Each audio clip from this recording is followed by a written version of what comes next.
पेट के बाहर जमीन पर गिर गई। कैसे?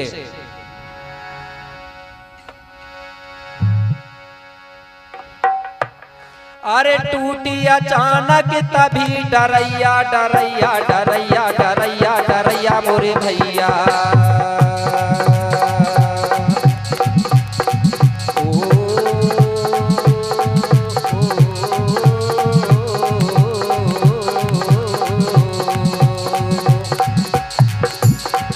अरे टूटी अचानक तभी डरैया डरैया डरैया मोरे भैया।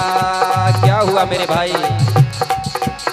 सोना रानी गिर गई भैया, सोना रानी गिर गई भैया, सोना रानी गिर गई भैया, सोना रानी गिर गई भैया, सोना रानी गिर गई भैया। मेरे भाई जब डाली टूटी तो सोना रानी के दोनों पैर फिसल गए। रानी सोना पेट के बाहर जमीन पर गिर गई। पेट को बड़े जोर से झटका लगा, बड़ा दर्द हुआ। रानी बेहोश हो गई और उसी पेड़ के नीचे लेट गई।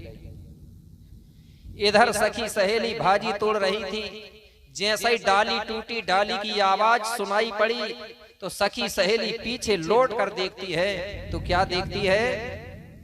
पेड़ की डाली पड़ी हुई है और उसी के बाजू में सोना रानी भी बेहोश पड़ी हुई है। सब सखी सहेलियों ने भाजी तोड़ना बंद किया और दौड़ दौड़ करके रानी के पास आ गई और रानी को देखी तो रानी बेहोश पड़ी हुई थी। रानी से सखी सहेली बोलने लगी, रानी जी क्या हुआ? रानी ने बिल्कुल भी नहीं बोली मेरे भाई। सखी सहेली घबरा गई, आंखों में आंसू आने लगे। कहने लगी इसलिए तो हम रानी को कह रहे थे कि रानी आप मत जाइए, लेकिन बोले रानी ने बिल्कुल भी नहीं मानी और जबरदस्ती हट करके आ गई और बोले अब क्या होगा, अब क्या करें? सब सखी सहेली कहने लगी, बोले अब कैसे करें, यहाँ कोई कपड़ा नहीं है, अब रानी की कैसे व्यवस्था करें? तो सभी सखी सहेलियों ने जिसने जितना भाजी तोड़ा था अपनी झोली से निकाली, उसी भाजी को जमीन पे बिछा दिया, बिस्तर बना दिया, सेज बना दिया और रानी को उठा करके वही भाजी की कोमल कलियों की सेज पे सुला दिया। और आसपास सब सखी सहेली बैठ गई और प्रकृति शक्ति पांच तत्व फड़ापेन से प्रार्थना करने लगी, हे फड़ापेन शक्ति हमारी रानी की रक्षा करो, हमारी रानी को कुछ नहीं होना चाहिए। इस प्रकार से वो आसपास बैठ गई और प्रकृति शक्ति फड़ापेन से प्रार्थना कर रही है। लेकिन हुआ क्या? तुरंत मेरे भाई मौसम बदलने लगा। कैसे? जोर जोर से हवा चली, तुरंत बड़ी तेज हवा चलने लगी और होने लगी है अंधियारी और काले काले बादल छाए। आज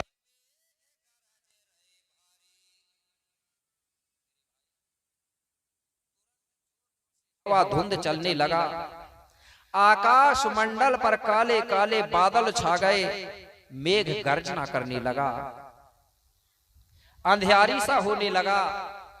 पूरा जो वातावरण है मेरे भाई डरावना सा लगने लगा। ऐसा लगने लगा कि कुछ देर में वर्षा होगी।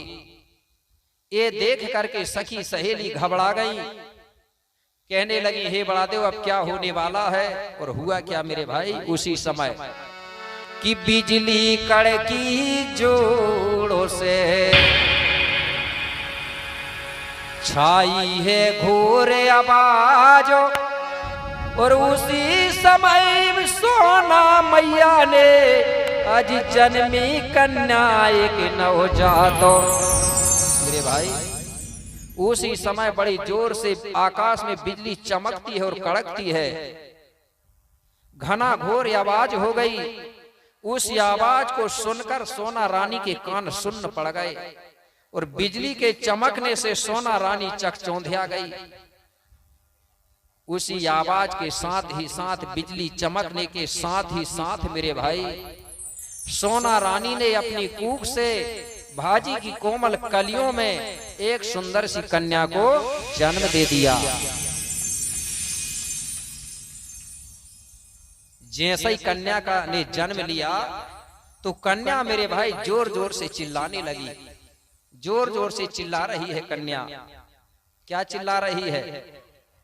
आज चाहे वो कोई भी समाज हो, चाहे वो एससी हो, चाहे एसटी हो, चाहे ओबीसी हो, चाहे कोई भी हो, जिसके भी घर में जब बच्चे का जन्म होता है तो वो जन्म लेते समय आज भी गोंडी भाषा बोलता है, भली वो बड़ा होने के बाद भूल जा, बोलता है कि नहीं? और जब भी जन्म होता है तो वो बच्चा मुट्ठी बांध के ही पैदा होता है कि नहीं होता? कुछ लोग पूछते हैं कि गोंड लोग मुट्ठी बांध के फड़ा पेन का नारा क्यों लगाते हैं? तो आप लोग बताना कि जिस समय हम जन्म ले रहे थे उसी समय हम मुट्ठी बांध के प्रकृति का नारा लगाते हुए आए हैं। इसलिए लोग कहते थे ना, मुट्ठी बांध के आया है और हाथ फैला के जाएगा। और जो बच्चा हाथ फैला के जन्म होता है तो मरा हुआ पैदा होता है कि नहीं होता? तो जब बच्ची जन्म ले रही थी तो ऐसा करके मुट्ठी बांध के क्या बोल रही थी? आज भी बोलती है, गौर से सुन लेना है आप लोग। लड़की जब जन्म लेती है बच्ची तो वो बोलती है जोहार जोहार जोहार करके बोलती है कि नहीं बोलती? मात्र से बोलती है कि नहीं? क्यों बोलती है जोहार? क्योंकि वो इस प्रकृति पावन धरा धरती पर वो आती है। जब जोहार का उच्चारण होता है तो प्रकृति धरती का अभिवादन होता है। जोहार जो है प्रकृति का अभिवादन करने का शब्द है, प्रणाम करने का शब्द है, नमस्कार का शब्द है, होता है ना? जोहार बोलते हैं। और लड़का अधिकतर जब लड़का जन्म होता है तो वो बोलता है गोंडी में फड़ा पेनता फड़ा पेनता फड़ा पेनता करके बोलता है। तो हम जब जन्म लेते हैं तो जोहार और फड़ा पेन को का नाम लेते हैं और फिर पता नहीं एक दूसरे के संपर्क में आते हैं तो इसको भूल जाते हैं और फिर दूसरों का नाम लेते हैं। तो इस प्रकार से जब लड़की जन्म ले रही थी कि जोहार जोहार फड़ा पेनता करके, जैसे ही उसने चिल्लाया मेरे भाई, तो जो आकाश में काले बादल छाए हुए थे, तेज हवा चल रही थी, वो धीरे धीरे सब खत्म हो गए। पहले जैसा मौसम था साफ, उसी प्रकार पूरा मौसम साफ हो गया। जैसे ही मौसम साफ हुआ तो सखी सहेलियों ने क्या करी? तुरंत मेरे भाई रानी को और उस सुंदर सी कन्या को वो घर के तरफ ले लाती है। कैसे? तब सब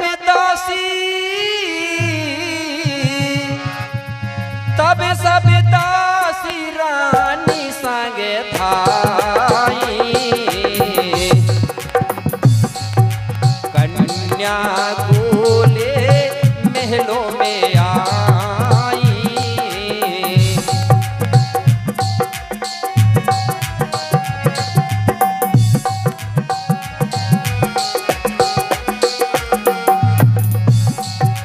तब सब दासी रानी संगे थाई, कन्या को ले महलों में आई। तुरंत रानी सहित उस कन्या को लेकर सखी सहेलियां महलों पर पहुंची। महलों में जाकर के याद राहुल राजा से सारा समाचार सुनाई। राजा राहुल बड़ा खुश हुआ, पहली पहली संतान है बोले, और वो भी लड़की है। राजा मन ही मन में कहने लगा, बोले ये लड़की है मतलब मेरे घर में बोले दिव्य शक्ति का जन्म हुआ है बोले। बड़ा खुश हुआ। तुरंत याद राहुल राजा ने पूरे यवतमालपुरी में, पूरे चंद्रपुर चांदागढ़ में सबको खबर दे दिया, बोले मेरे घर में कन्या का जन्म हुआ है। सब लोग मेरे भाई खुशियां मनाते हैं और उस कन्या का जन्म संस्कार करते हैं। तो मैंने कल बताया था संस्कार के बारे में, ठीक है ना? लेकिन ये लड़की का जन्म हुआ तो लड़की का भी होगा ना संस्कार, होगा कि नहीं होगा? तो कल मैंने बताया था, फिर भी मैं थोड़ा थोड़ा बता दे रहा हूं संक्षेप में। चाहे लड़का हो चाहे लड़की हो, जब लड़कियां या लड़की का जन्म होता है तो जन्म को भी 3 प्रकार से संस्कार किया जाता है, ठीक है ना? पहला संस्कार जो है मैंने बताया, उसको गोल ईर चखाना या गोल ईर सियाना बोलते हैं। इसका मतलब होता है मीठा पानी पिलाना या चटाना। तो पहले हॉस्पिटल अस्पताल नहीं थे, इसलिए हमारे पूर्वज लोग उस बच्चे को शहद और पानी मिला के बच्चे को चटा देते थे। जिससे बच्चे की मुंह की स्वाद बदल जाती थी, बच्चे के मुंह में चुलबुलाहट आ जाती थी, उसको जिह्वा चलाने की आदत बन जाती थी। मतलब दूध पीने की आदत बनाने के लिए काम किया जाता था, जिसको गोल ईर सियाना या गोल ईर चखाना बोलते थे। गोल ईर का मतलब होता है मीठा पानी, ठीक है ना।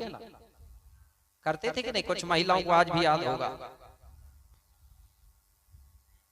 आज की महिलाओं को पता नहीं है, नहीं है ना, कि है किसी को हाथ उठाना जरा, कोई महिला को याद होगा कहीं तो। एक भी मात्र शक्ति को पता नहीं है। क्यों नहीं है? कि इनके बच्चे पैदा हो रहे हैं अब हॉस्पिटल में, चाहे अमीर हो चाहे गरीब हो, सबके बच्चे पैदा हो रहे हैं हॉस्पिटल में। इसलिए आज के बच्चा हर हमेशा हॉस्पिटल की याद करते हैं कि नहीं करते। पहले जब बच्चा जन्म होता था, पहला बच्चा जब जन्म होता था, तो वो बच्चे का जन्म अपने नाना नानी के यहाँ होता था। कहाँ होता था? नाना नानी के यहाँ। इसलिए पहले के बच्चे अधिकतर बोलते थे, अपनी माँ से कहते थे, माँ नाना के घर रख ले या नानी के घर रख ले, हर हमेशा अपने नाना नानी की याद करते थे। और अब के बच्चों का जन्म होता है हॉस्पिटल में, तो वो नाना नानी की याद नहीं करते। वे क्या कहते हैं? मम्मी पेट दर्द दे रहा है, हॉस्पिटल रख ले। क्योंकि जिस जगह में जन्म होता है उसका उसी जगह से लगाव होता है, ठीक है ना। तो जब बच्ची का जन्म हुआ तो एक मीठा पानी पिलाने संस्कार किया गया। इसके बाद में जब तक वो बच्चे का नरा नहीं गिरता, नरा भी बोलते हैं, नाल भी बोलते हैं, आपके इधर क्या बोलते हैं खुसरे जी? ना रही, नेरुआ बोलते हैं छत्तीसगढ़ में अधिकतर, नेरुआ करके ऐसा सुना हूं मैंने। तो जब तक ये नहीं गिरता है तब तक हमारा घर अशुद्ध माना जाता है। मानते हैं ना, किसी के घर आना जाना खाना पीना का परहेज चलता है। तो मानते हो कि नहीं इस चीज को? आप लोग मानते हैं? हाँ। कोई भी शुभ काम नहीं कर सकते। तो ये नरा गिरने के लिए लगभग 5 से 6 दिन लगते हैं। कितने दिन में गिर जाता है? लगभग 6 दिन में ये गिर ही जाता है। जब ये नरा गिरता है तो हमारी मात्र शक्तियां अपने घर में एक गड्ढा खोद के उस नरा को दफना देती हैं, दफनाती हैं ना। इसको नरा को जब दफनाती है तो इसमें पितृ शक्ति सम्मिलित नहीं होते ना, कि होते हो सम्मिलित। और जिस जगह पे ये नरा दफनाती हैं उसी जगह को गोंडी में बोला गया था। नरा दफनाने से उसी जगह को नार बोलते थे। नार मतलब होता है गांव। उसी नरा से नार नगर का निर्माण हुआ है। तो ये नरा दफनाती हैं, तो ये महिलाएं उस बच्चे को जिंदा में ही दफना देती हैं नरा के रूप में। क्योंकि उस समय जो बच्चा होता है वो शुद्ध होता है, उसके पास मोह माया लालच नहीं होती, निर्दोष होता है वो। उसी समय ये मात्र शक्तियां उसको दफना देती है। और वही बच्चा जब बड़ा होता है तो कई प्रकार की लोभ लालच माया मोह में फंस जाता है। और उसके बाद में जब उसकी मृत्यु होती है तो फिर उसको दफनाने के लिए पितृ शक्ति ले जाते हैं, फिर मात्र शक्ति नहीं जाती। कि जाती है आप मट्टी में? जाती है क्या? नहीं जाती। क्यों नहीं जाती? क्योंकि आपने उस बच्चे का ये काम पहले कर दिया, सिर्फ पितृ शक्ति रह गए थे, तो वो लोग इसको बाद में करते हैं। इसलिए आज भी गोंड समाज में जब कोई खत्म होता है तो महिलाएं वहां नहीं जाती हैं और जाना भी नहीं चाहिए। उस गड्ढे को देखती नहीं फिर वो, क्योंकि ये नरा दफनाती हैं, उस गड्ढे को पितृ शक्ति नहीं देखते। और जब वो आदमी जब खत्म होता है तो उस गड्ढे को मात्र शक्तियां नहीं देखती। इसलिए आज भी ऐसा हमारे समाज में चलता है, ठीक है ना। तो ये जो काम किया जाता है उसी समय एक नीला रंग का धागा बांधा जाता है बच्चे के कमर में, गले में हाथ बांधते हैं ना, नीला धागा बांधती है कि नहीं बांधती? हाथ उठाना जरा, पता कर रहा हूं, उठाना। बांधती है? तो फिर डरते क्यों है? जो डरता है वो जल्दी मरता है, याद नहीं है आपको क्या? इसलिए डरना कभी नहीं चाहिए। हाँ तो हाँ, नहीं तो नहीं, ठीक है, मैं तो बताऊंगा ना। तो उसी को लोगों ने कह दिया पंचबंधन, जबकि हमारे में पंचबंधन नहीं बोलते। क्या बोलते हैं उसको? छठी बोलते हैं। आज भी हर जगह बोलते हैं कि नहीं छठी। जब तक छठी का काम नहीं होता तब तक हमारा घर शुद्ध नहीं होता है। और ये छठी का काम किसके माध्यम से संपन्न होता है? इसमें कोई ब्राह्मण की जरूरत नहीं पड़ती, कोई पंडित की जरूरत नहीं पड़ती। किसके माध्यम से घर शुद्ध होता है? ये हमारे रिश्तेदारों के माध्यम से, हमारे बेटी दमादों के माध्यम से होता है कि नहीं होता? हमारी संस्कृति में सम और विषम देव के धारी, एक दूजे के बने हैं पुजारी। 6 देव वाला है तो 7 देव वाला उनका पुजारी कहलाएगा, कहलाएगा कि नहीं कहलाएगा। तो इस प्रकार से एक कार्य को सफल किया जाता है, इसी को हम छठी बोलते हैं। अब छठी होने के बाद हमारा घर जब शुद्ध हो जाता है, उसके बाद में फिर हमको नामकरण करना चाहिए। कब करना चाहिए? बच्चे का नाम कब रखना चाहिए? घर शुद्ध हो जाए तब। कि घर शुद्ध ही नहीं हुआ कैसे नाम रख देते हैं? क्योंकि आपकी चल नहीं रही है ना, सरकार आपकी रहती तो चल जाती, ठीक है, और आपकी बात मानेगी नहीं। पहले के गोंड लोग जब तक छठी नहीं होती थी तो बच्चे का नाम नहीं रखते थे। बोले अभी हमारा घर अशुद्ध है, हम नाम कैसे रखें? नाम रखने के लिए हमारा घर शुद्ध होना चाहिए, बढ़िया शुभ दिन होना चाहिए। तो छठी के बाद में जब बच्चे की उम्र 12 दिन की हो जाती थी, तब 12 दिन में उस बच्चे का नामकरण किया जाता है। 12 दिन से लेके 1.25 महीना तक नामकरण करने का समय होता था। तो 12वां दिन में नामकरण होता था। अब नामकरण कैसे करते थे? हमारे गोंड लोग प्रकृति को मानने वाले हैं, इसलिए जब नाम रखते थे तो प्रकृति के अनुसार रखते थे। दिनों के आधार पे नाम रखते थे, साल वर्षों के आधार पे नाम रखते थे, पेड़ पौधों के आधार पे, नदी समुद्र चंदा सूरज के आधार पे नाम रखते थे। कैसे? 2-4 नाम बता रहा हूं। जैसे सोमवार को पैदा हुआ, बोले लड़का हुआ तो बोले सोमनाथ नाम रख दो, और बोले लड़की हो गई तो बोले सोमती बाई रख दो। मंगल को पैदा हुआ तो मंगल सी रख दिए, लड़की हो गई तो मंगलवती। बुधवार को पैदा हुआ तो बुद्धूलाल, लड़की हो गई तो बुधिया बाई। रखते थे कि नहीं? आज भी मिलते हैं ऐसे नाम। अगर किसी की माँ जंगल गई है, अगर कोई झाड़ के नीचे बच्चा पैदा हो गया, अरे बोले इसका जन्म तो झाड़ के नीचे हुआ है, झाड़ू लाल रख दो, झाड़ू लाल नाम रख देते थे। रखते थे कि नहीं रखते थे? इससे ये पहचान होता था। अगर किसी का बुद्धूलाल नाम है तो लोग बिना पूछे समझ जाते थे कि यार इसका नाम बोले बुद्धूलाल है, बुधवार को पैदा हुआ होगा, समझ जाते थे लोग। जैसे मेरा नाम शंकर है, मेरा नाम इसलिए है कि मेरा जो जन्म हुआ था वो शिवरात्रि को ही हुआ था, और उस समय उस दिन गुरुवार भी पड़ा था। तो प्रकृति का भी असर होता है, ऐसा लगता है। काम भी मिल गया गुरु जी का करने का, मिला कि नहीं मिला? तो नाम रखना है अपनों को इस प्रकार, इससे हमारी पहचान होगी। तो जब लड़की का नाम रखोगे तो लड़की के पीछे बती आना चाहिए, ऐसा बताया जाता हमारे समाज के द्वारा। बती से ये पहचान होता है कि ये गोंडों की राजकुमारी है। जैसे दुर्गावती, कमलावती, बती ज्यादा मिलती है महिलाओं में हमारे में। और लड़का होता है तो उसके आगे लाल नहीं होना चाहिए, से नहीं होना, साहे होना चाहिए। उससे पहचान होता है कि ये गोंड राजा का राजकुमार है। इससे हमारी पहचान बनेगी ना। बती से पहचान जाएंगे कि गोंडों की लड़की है, और साहे से पहचान जाएंगे गोंडों के ही लड़का। तो इस प्रकार से सभी लोग विचार मंथन कर रहे हैं। अब बोले इस लड़की का क्या नाम रखना चाहिए?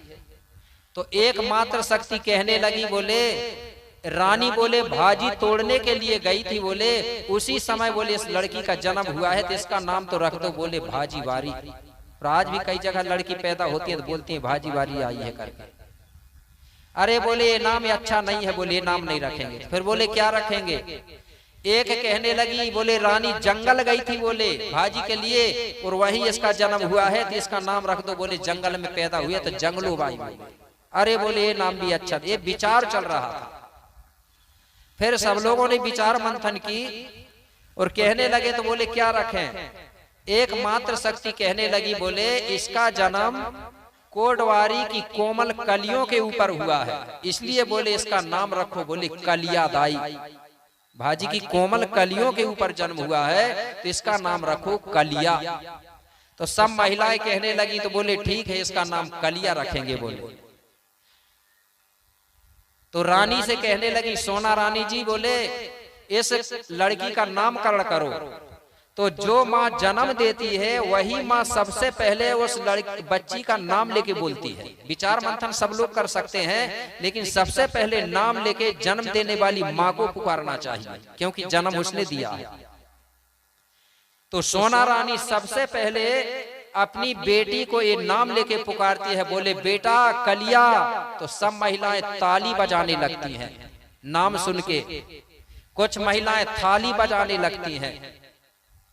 पहले चलता था ये, जब किसी के घर में बेटा या बेटी का जन्म होता था तो हमारी सियानी सियानी जो दाइयां होती थी वो ताली बजा बजा के नाचने लगती थी। कुछ महिलाएं ताली बजा बजा के नाचने लगती थी। कब? जब किसी के घर में बेटा या बेटी का जन्म हुआ था, उस खुशी में ताली थाली बजाते थे। और कुछ दिन पहले मैंने देखा था कि हमारे लोग बीमारी भगाने के लिए ताली थाली बजा रहे थे। सुने हो कि नहीं सुने? देखे हो ना? उसी समय मुझे याद आ गया, पहले के गोंड लोग बच्चे के जन्म में ताली और थाली बजा के खुशी मनाते थे, और अब के लोग कोरोना की बीमारी भगा रहे हैं ताली थाली बजा के। उल्टा कर दिया पूरा। तो इस प्रकार से उस कन्या का नाम रखा गया कलिया कुमारी। ठीक है, कलिया कुमारी। इसके बाद में सभी महिलाएं 12 दीपक जलाती हैं। कल बताया था ना कितने दीपक जलाते हैं? 12 आटे के दीपक जलाया जाता है। और सोना रानी को बीच में बिठा लिया और सभी 12 महिलाओं ने एक एक दीपक लेके जला के और आसपास गोल बना के खड़ी हो गई। और वही 12 दीपक का 12 परिक्रमा कराती है दाएं से बाएं, और गीत गाती हैं अपने पुरखा पूर्वजों का। और ये सब परिक्रमा लगाते जाती है। तो इस प्रकार से वो खुशियां मनाती हैं। तो जब बेटा या बेटी का जन्म होता है तो हमको सिर्फ एक बार खुशियां मनाना चाहिए। जब जन्म होता है एक बार, तो कब मनाएंगे? 12 दिन से लेके 1.25 महीना तक। आप जब भी आपको व्यवस्था बने घर में 1.25 महीना के अंदर अंदर, और 12 दिन के बाद में कभी भी मना सकते हो अपनी व्यवस्था देख के। ठीक है, लेकिन ये मत करना कि गुरुजी ने कहते हैं कि जन्म दिवस मनाना है, खुशियां मनाना, तो नहीं तो आप हर साल मनाते रहो। सिर्फ एक बार, बार बार नहीं मनाया जाता। अगर बार बार मनाओगे तो मैंने बताया ना बच्चे की उम्र कम होती है।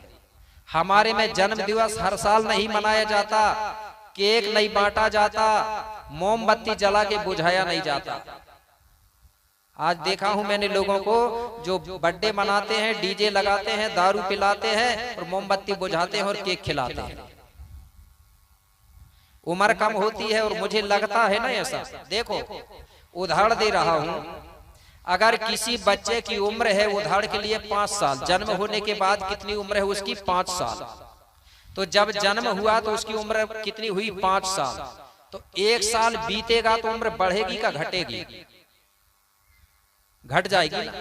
फिर आप लोग बढ़िया डीजे बजाओगे, नाचोगे और मिठाई बांटोगे। किस लिए बांटोगे? कि 1 साल कम हो गया, अब 4 साल बचे हैं, ये खुशी मनाओगे। उसके बाद में 1 साल फिर बीता तो फिर कितने साल बचे? 3। फिर लाओगे मिठाई और डीजे बजाओगे। कौन सी खुशी में? कि 1 साल कम हो गए, 3 साल बचे हैं। अब बताइए, आपको उम्र घटने की खुशी मना रहे हो कि बढ़ने की खुशी मना रहे हो? घटने की ना। फिर 1 साल फिर गया, फिर बांटे मिठाई, 2 साल बचे। फिर 1 साल गया, फिर बांटे मिठाई, 1 साल बचा। फिर वो 1 साल भी गया तो फिर ढंग से खिला पिला दी, और क्या। तो बताइए आप खुशी किसकी मना रहे हो? उम्र घट, अगर मिठाई बांटने से उम्र बढ़ती तो मैं मान जाता। तो हमारे में हर साल जन्म दिवस नहीं मनाया जाता। अगर आपको अच्छा लगे तो मान लेना, मेरा बताने का काम है। ठीक है, मैं तो नहीं मानता जन्म दिवस। ठीक है ना, हमारे में नहीं। तो उस कन्या का नाम क्या रखा गया? कलिया। याद रखना, मैं कल पूछूंगा, नहीं तो आगे आगे पाठ, पीछे से सपाट। गुरुजी ने पूछे तो 16 दूनी 8, ये नहीं होना चाहिए। कल मैं पूछूंगा कलिया दाई के माता पिता कौन है, तो आप बताएंगे राहुल राजा और सोना रानी। तो चलो, कलिया दाई के जन्म पर अब एक गीत हो जाना चाहिए। ठीक है ना? गीत गाऊं की नहीं कि गीत को छोड़ दूं? कितने लोग गीत सुनने वाले जरा एक बार समर्थन करेंगे? सभी लोग नीचे। अब मैं गीत गाऊंगा तो नाचने वाले कितने हैं? जरा हाथ उठाओ। इसमें पीछे हो गए। नाचना मनोरंजन मत समझना, याद रखना।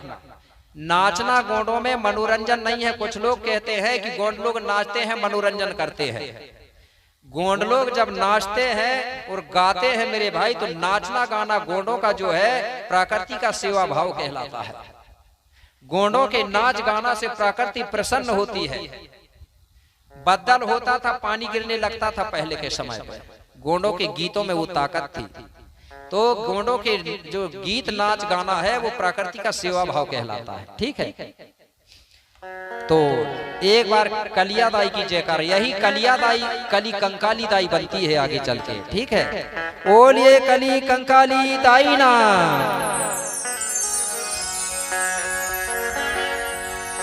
कि चांदागढ़ में जन्म भई है, कि चांदागढ़ में जन्म भई है, आज सुंदर सी कन्या सुख मारो